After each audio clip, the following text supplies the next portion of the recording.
Director for Empower Action Fund and will serve as moderator for our discussion today. It's really hard to believe that it's been 21 years since the 9/11 attacks, and unfortunately, not much has changed in terms of the trauma, post 9/11 discriminatory policies, forever wars, racial profiling, and surveillance that our communities have had to endure. The past 20 plus years, our communities have had to grapple with the rise in anti-Muslim hate crimes and attacks, $8 trillion spent on 9/11 wars by our government, and countless deaths, our forever wars coming home with the rise in police militarization as a result of military equipment flooding our streets and communities through the DoD's 1033 program, and Guantanamo Bay still being open, with 36 Muslim men remaining and detained indefinitely, the vast majority without charge or trial. Our panelists have spent decades organizing in their communities and fighting back against these unconstitutional and discriminatory policies. And at the core of our discussion today, we'll talk about the immense harms, in particular, such as programs such as ShotSpotter and other surveillance technologies are creating in our communities. Many of you likely have never heard of ShotSpotter. This is a surveillance system that was founded in the 1990s. It's operating in more than 100 cities across the country, covers certain neighborhoods, predominantly Black and Latinx communities, with microphones, and claims to distinguish the sound of gunfire from other noises and identify its location. ShotSpotter then sends alerts of the supposed gunfire directly to local police to investigate, and in many localities, it's only deployed in areas with the highest proportion of minorities. There's been multiple studies and analyses that have shown that more than 90% of ShotSpotter alerts lead police to find absolutely zero evidence to corroborate gunfire when police arrive at the location that ShotSpotter sent them. No shooting, no guns recovered, no shell casings, nothing. So imagine a resident who happens to be in the vicinity of a ShotSpotter alert will then serve as a target of police suspicion and arrests. In Chicago, for instance, which is just one of the localities where ShotSpotter is deployed in predominantly Black and Latinx communities, the Chicago PD has a long history of excessive force and discriminatory stop and frisk and other abusive practices, with the Chicago Inspector General issuing a very critical report about ShotSpotter last year. What this program does, and our panelists will delve into further, is exacerbate police bias towards marginalized communities. Movement groups have organized an open letter to ShotSpotter opposing it in their communities, with dozens of organizations joining the effort, including Fight for the Future, Center for Victims of Torture, and Mehente. Empower's petition against ShotSpotter has also garnered more than 10,000 signatures. Our panelists will discuss further how this program impacts the Muslim and other marginalized communities and ways that you can fight back. To get us started, I'm pleased to introduce you to our panelists. Khalid Alexander is the president of Pillars of the Community, an organization that advocates for people negatively impacted by the criminal justice system and is based in San Diego. Sarah Hamid leads the Policing Technology Campaign at the Carceral Tech Resistance Network, a community archive and knowledge sharing network for organizers building community defense against the design, rollout, and experimentation of carceral technologies, and is based in Portland, Oregon. Linda Sarsour is an award-winning racial justice and civil rights activist, community organizer, and is the executive director of Empower Change and is based in New York. I'm going to turn it to our panelists to tell us a little more about themselves, what their organization does, and what led them to get involved in community organizing and advocacy. Khalid, do you want to start us off? Sure. Thank you for the introduction. Really excited to be here. So, you know, I, like others in San Diego, was born and raised in San Diego. I actually became Muslim in 1995 and went through all of the different kind of obstacles at somebody, you know, being raised by a single mother, African-American, growing up goes through. Becoming Muslim actually gave me an opportunity to travel the world and visit different cultures and see different ways of life and worldviews. Barely graduated high school, eventually ended up going back to school where I got a degree in comparative literature and had an opportunity to live in Syria off and on for 3 years on a Fulbright scholarship. After returning and living in Southeast San Diego, which is a community not unlike other communities throughout the United States that's over-policed and heavily impacted by incarceration, I was pulled over 3 times in a period of 2 weeks. And there were 2 questions that stood out to me that I didn't remember being asked before. One is, am I a fourth waiver, which many people who have spent time in prisons are forced to literally waive their Fourth Amendment right? And am I a gang member? Initially, I thought that those questions were to understand who I was or where I came from, but quickly recognized that really what was happening is a way of kind of othering me and othering people in the community that I was living in. I don't think I would have been able to understand and interpret those things in the same way had I stayed in the United States. And really, it was work like Edward Said that was able to give me an understanding of, hey, whether I'm from a gang, whether I'm not from a gang, what does that have to do with me being pulled over? Fast forward a few years, we started Pillars of the Community as a Muslim organization kind of dedicated to serving the communities that we lived in and were a part of. And connecting it and essentially trying to be an asset to the communities that we lived in, and be seen kind of as a force for good. And I have a lot more to say, but I'm not going to say it. I'm going to pass it on. I'm trying to be good today. Great, thank you so much. I'm going to turn it over now to Sarah Hamid. Hey, Salam, everybody. It's such a treat to be here. I don't get to have in-community conversations a lot, so I'm really, really grateful for this space and to be learning from y'all today. So I'm going to first spend a little bit of time introducing the network and speaking a little bit about the work and the tactics that we like to invest in. CTRN is a coalition of organizers campaigning against the design, experimentation, and rollout of technologies by prisons, border enforcement, police, and commercial partnerships. Our group is primarily made up of femme, Black, immigrant, and non-Black POC organizers, most of whom are systems impacted and some of whom are incarcerated. My own work is primarily embedded in Portland, Oregon, but CTRN has organizers in most West Coast US states. Sorry, I have to go by a script. I can't be as cool as Khalid, so I'm just gonna do my best and try and pull it off. Okay, so CTRN positions itself as an abolitionist organization. And I want to pause here because this is a concept that I think deserves a lot of unpacking. It's been, bandied about a lot, especially after the police homicide of George Floyd and the subsequent uprising. And I also think that it's an important conversation to have with the Muslim community. So CTRN organizers are US based, and we position our work toward the eradication of the institution of enclosure and punishment that's grew up alongside the United States, right? So that's a system that in this context has evolved alongside a parallel history of genocide, enslavement, racial apartheid, racialized eugenics, and imperialism. So that means that our justice system in the so-called United States reflects this particular history, and the disparate impact of US police and prison system is not an accidental byproduct. It's the operating fact of an institution that was built on identifying, criminalizing, enclosing, and punishing communities who are targeted by a state that for the majority of its history was an explicitly white supremacist state and now operates through de facto white supremacist practices. So CTRN organizers position ourselves against that system. And that's a very specific system. Oftentimes people say things like, oh, you're against safety because you're against police and you're against, community, or you're in favor of community members being harmed and things like that. But I think it's really important to distinguish between what exactly it is the target of our campaigns.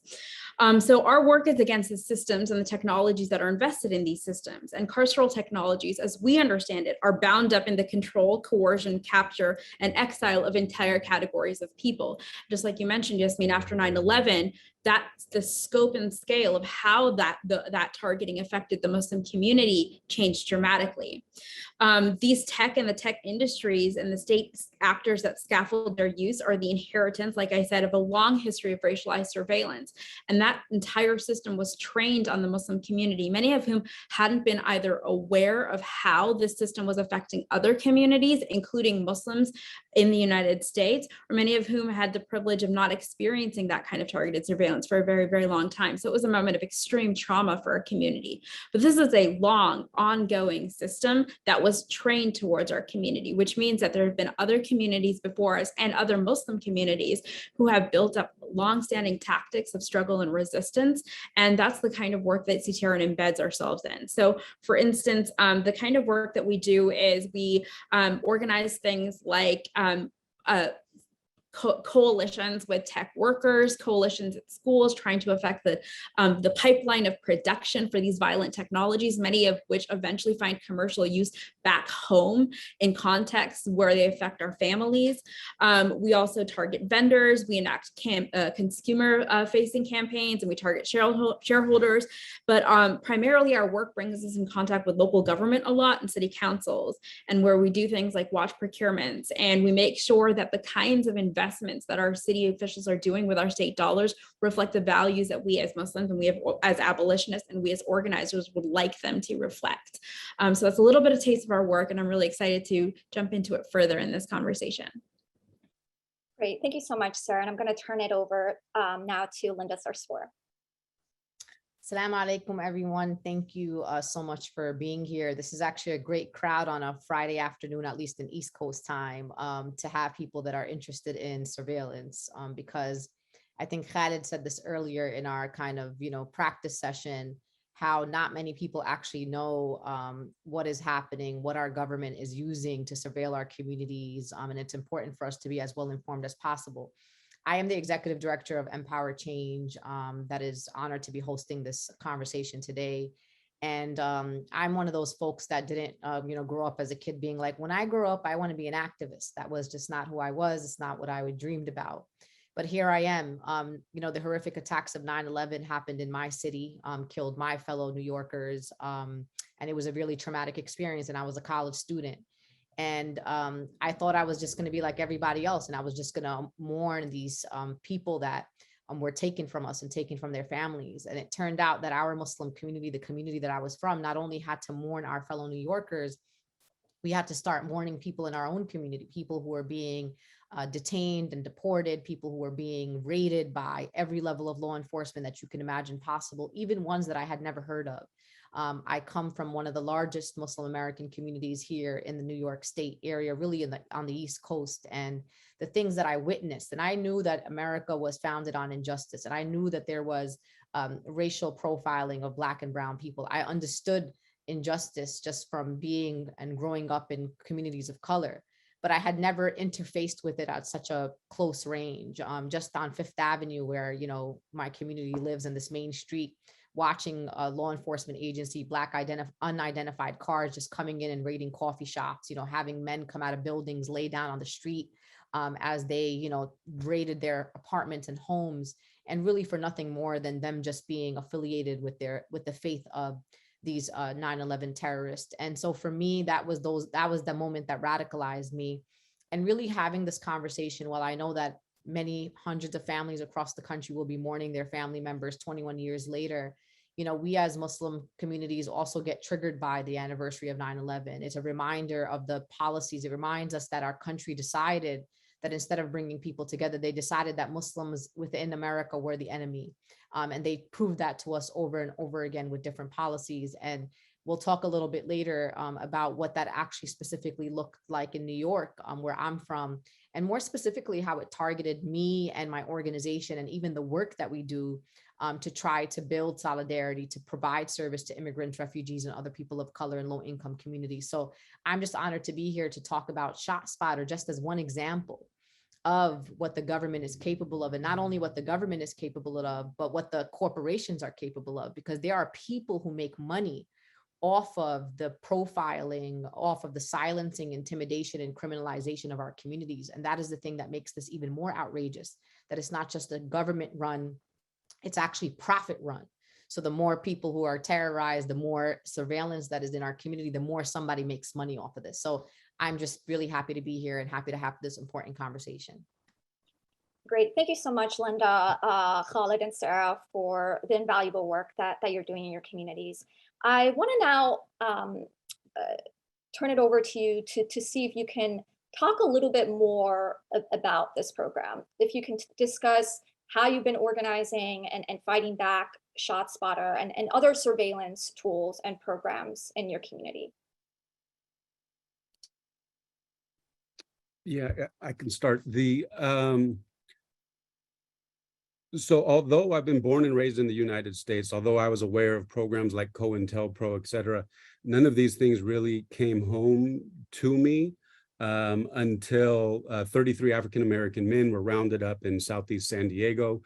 Some of them they were from Southeast San Diego, but some of them weren't even living in the state of California at the time.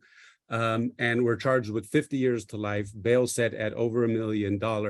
And when in court, the district attorney said, we don't think they committed a crime. We don't even think that they knew about some alleged crimes. But because they were a part of a gang database, because they had been documented as gang members, they can be charged with any alleged crime that had been committed by an alleged gang. And because they were allegedly from this, they can be charged with said crimes. The biggest kind of shock to me was most of the people, as usual, took plea deals. Two of them, Aaron Harvey and Brandon Tiny Dude Duncan, who fought those charges, after they were released, the push was to tell them, hey, just say you weren't gang, that you're not a part of a gang. Say that your documentation itself is what was incorrect. And when they would go to different events, people would always ask them, not that you commit a crime, but are you actually a gang member? And so all of a sudden, this connection between Muslims who've been labeled as terrorists, Muslims who come from terrorist countries, et cetera, being connected and being able to see that play out in my own community, in the African-American community, without trial, without any type of thing, kind of brought all of those things home to me. So we've been doing a lot of work around gang documentation for years. When a friend of mine who was then leading the CARE organization, Dustin Crown, he said, hey, you know what, there's these smart streetlights that are popping up in San Diego that you might want to pay attention to. And I had assumed that I had heard about these streetlights, but assumed that, larger organizations, larger civil rights organizations were really paying attention to them. So I began to ask around. I spoke to a council member staff and I said, hey, what do you know about it? And the council members themselves didn't know anything about it. I showed up to a community event that was supposed to be getting community feedback about these smart streetlights.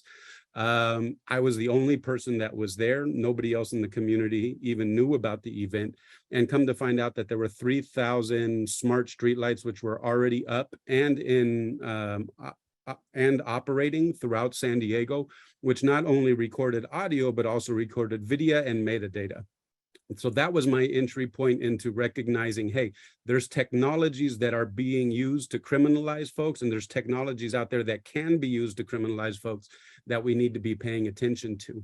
Long story short, because of how shocking that meeting was, it was obvious to me that these streetlights, these surveillance technologies, which were only being used by the police, but had been passed off to taxpayers as like energy saving lights, that nobody knew what was happening, really touched on so many different communities, whether it was advocates that were advocating for homelessness, whether it was people who were worried about immigration and how immigration policies were unfairly, criminalizing people of color in this country, whether it was people like myself who were interested in how this would impact gang documentation.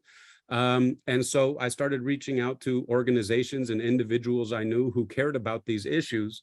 We were able to create a large grassroots movement called the Trust Coalition, led by the Trust Coalition, that then created an ordinance that would begin to look at, hey, not only are these smart streetlights problematic, but there are other technologies which are surveilling our communities that we should be paying attention to.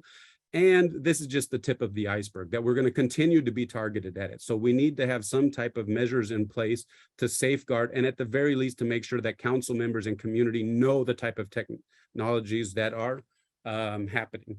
This is a 3-4 year fight that happened with a large group of community from a lot of different sectors. And eventually, because of this, ShotSpotter technology fell under some of the things that we were fighting for. And although the city attorney and some politicians and law enforcement were trying to prevent these things from being able to be passed, we were able to leverage the fight for this ordinance in order to cancel the ShotSpotter contract in our community, which is ShotSpotter had been planted and was operational in about a 4-mile radius of the community that I'm a part of and that I live in. And I believe they were spending something like, the city was spending something like $600,000 for that contract. So that's how we got involved in it. Long story short, long community, a lot of hard effort. We have a couple of ordinances that did pass. One creates community oversight and the other one kind of establishes what falls under those community oversights. The ShotSpotter contract was canceled. The smart streetlights were canceled. The next fight is going to be continuing to make sure that those things stay off and aren't used to target our communities.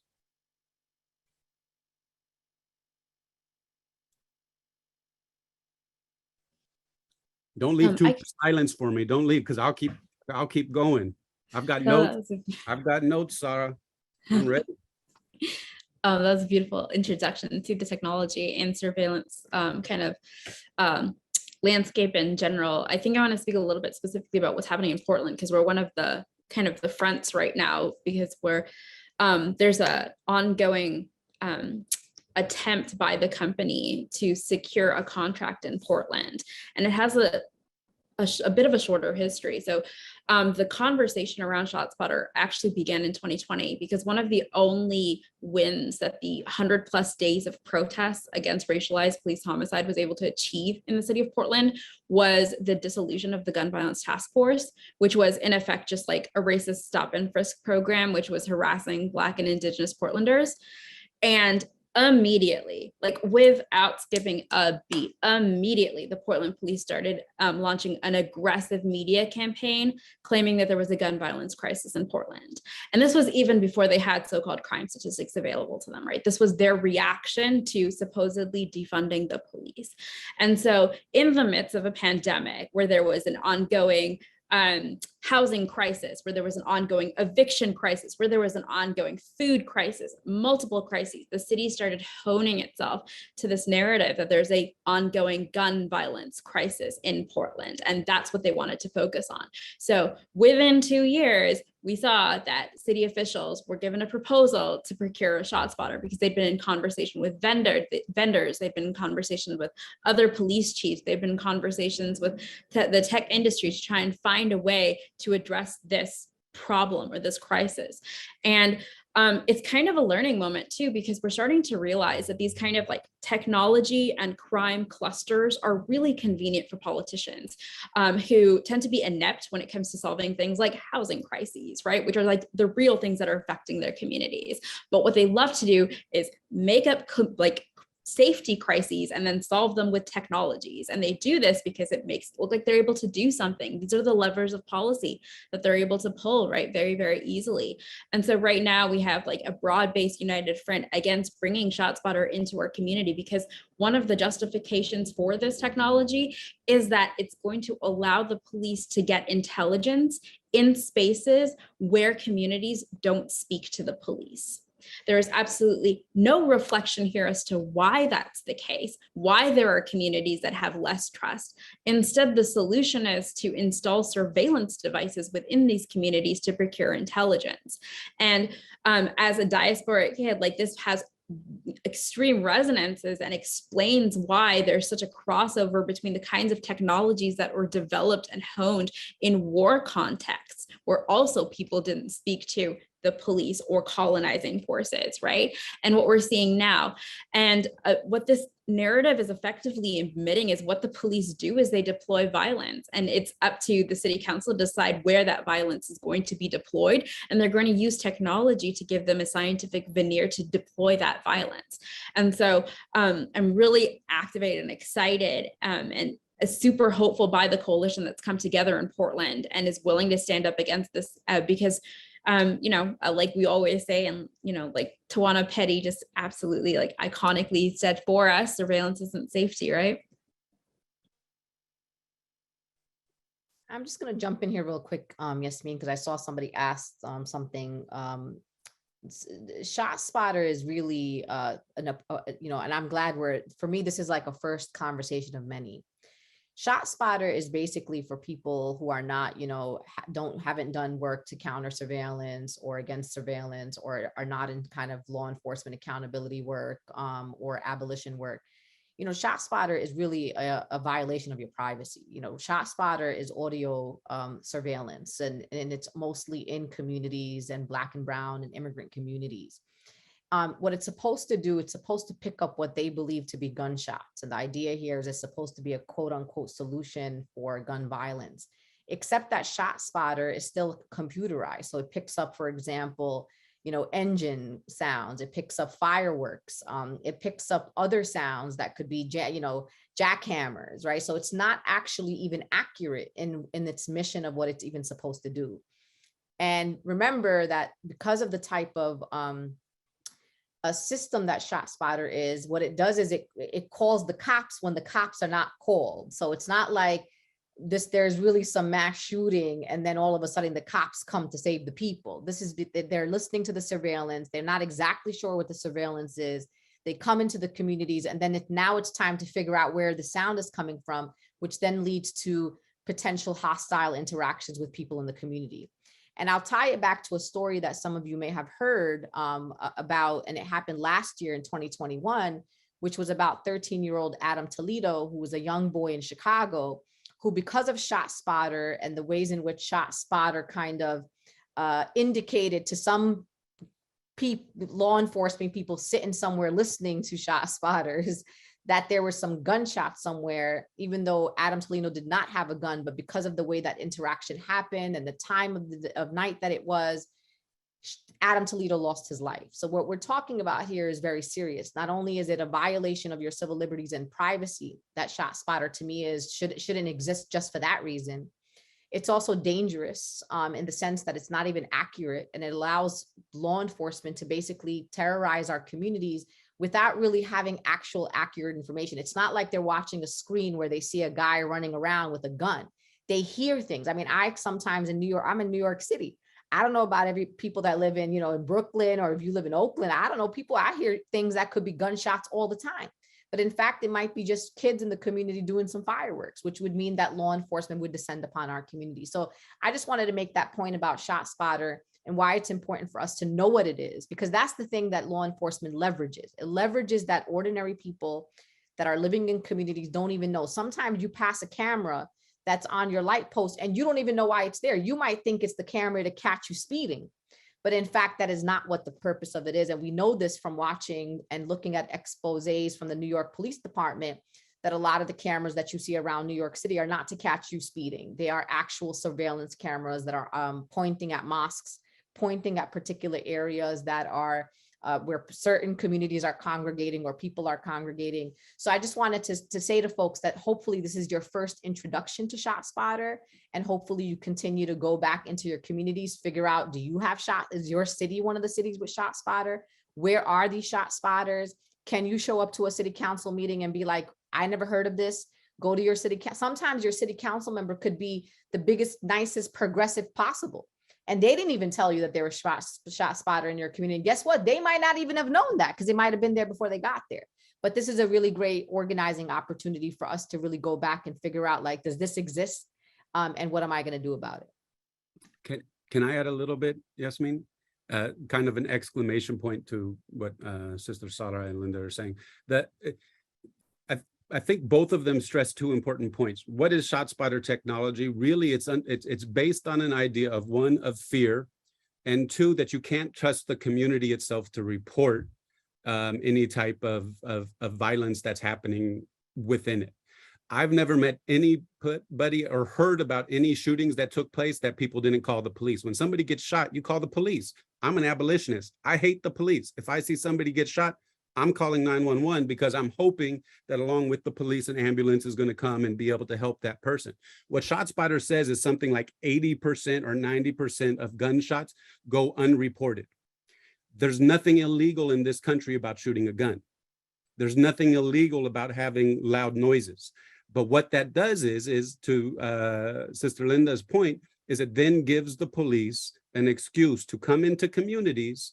They know that these things have not, that if somebody gets shot, that they'll get called, but it gives them an excuse to come into to communities hyper vigilant. So when they're asking me, am I a gang member? When they're asking me, am I a fourth waiver? What they're asking me is, what they're really trying to find out is, how many of my rights can they get away with violating? Because they can then say, he was a gang member, he had tattoos, she was a fourth waiver, et cetera, and then